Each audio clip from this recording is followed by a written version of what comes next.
ರಾಜ್ಯದಲ್ಲಿ ಜೋರಾಯಿತು ಒಳ ಮೀಸಲಾತಿಯ ಕೂಗು. ಸುಪ್ರೀಂ ಕೋರ್ಟ್ ಆದೇಶದ ಬೆನ್ನಲ್ಲೇ ಆಕ್ಟಿವ್ ಆಗಿಬಿಟ್ಟಿದೆ. ಒಳ ಮೀಸಲಾತಿಗಾಗಿ ಆಗ್ರಹಿಸಿ ಹೈಕಮಾಂಡ್ ಮೊರೆ ಹೋಗಿದ್ದಾರೆ.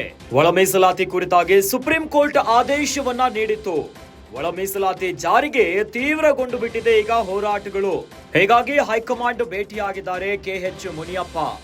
ರಾಹುಲ್ ಗಾಂಧಿ ಇನ್ನು ಉಸ್ತುವಾರಿ ಸುರ್ಜೇವಾಲರನ್ನ ಭೇಟಿ ಮಾಡಿದ್ದಾರೆ. ಭೇಟಿ ಮಾಡಿ ಒಳ ಮೀಸಲಾತಿ ಬಗ್ಗೆ ಮುನಿಯಪ್ಪ ಚರ್ಚೆಯನ್ನ ಮಾಡಿದ್ದಾರೆ.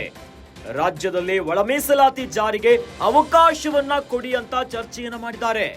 ಅವಕಾಶ ಕೊಡುವಂತೆ ಕೆಎಚ್ ಮುನಿಯಪ್ಪ ಮನವಿಯನ್ನ ಮಾಡಿದ್ದಾರೆ.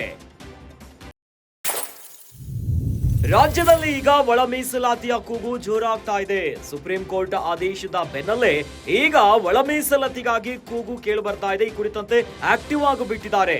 ಒಳ ಮೀಸಲಾತಿಗಾಗಿ ಆಗ್ರಹಿಸಿ ಹೈಕಮಾಂಡ್ ಮೊರೆ ಹೋಗಿಬಿಟ್ಟಿದ್ದಾರೆ. ಇನ್ನು ಈ ಕುರಿತಂತೆ ಹೋರಾಟಗಳು ಕೂಡ ತೀವ್ರಗೊಳ್ತಾ ಇದೆ. ಹೀಗಾಗಿ ಕೆಎಚ್ ಮುನಿಯಪ್ಪ ಹೈಕಮಾಂಡ್ ಅವರನ್ನ ಭೇಟಿಯಾಗಿದ್ದಾರೆ.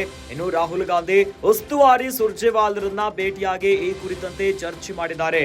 ಭೇಟಿ ಮಾಡಿ ಒಳ ಮೀಸಲಾತಿಯ ಬಗ್ಗೆ ಮುನಿಯಪ್ಪ ವಿಸ್ತಾರವಾಗಿ ಚರ್ಚೆ ಮಾಡಿದ್ದಾರೆ. ರಾಜ್ಯದಲ್ಲಿ ಒಳ ಮೀಸಲಾತಿ ಜಾರಿಗೆ ಅವಕಾಶವನ್ನ ಕೊಡಿ ಅಂತ ಮನವಿಯನ್ನ ಮಾಡಿದ್ದಾರೆ. ಅವಕಾಶ ಕೊಡುವಂತೆ ಕೆಎಚ್ ಮುನಿಯಪ್ಪ ಹೈಕಮಾಂಡ್ ರಾಹುಲ್ ಗಾಂಧಿ ಉಸ್ತುವಾರಿ ಸುರ್ಜೇವಾಲರನ್ನ ಭೇಟಿಯಾಗಿ ಚರ್ಚೆಯನ್ನ ಮಾಡಿ ಮನವಿಯನ್ನ ಮಾಡಿದ್ದಾರೆ. ರಾಜ್ಯದಲ್ಲಿ ಒಳ ಮೀಸಲಾತಿಯನ್ನ ಜಾರಿ ಮಾಡಲಿಕ್ಕೆ ಅವಕಾಶವನ್ನ ಕಲ್ಪಿಸಿಕೊಡಿ ಇರುವಂತೆ ಈಗ ಮನವಿಯನ್ನ ಮಾಡಿದ್ದಾರೆ ಕೆಎಚ್ ಮುನಿಯಪ್ಪ.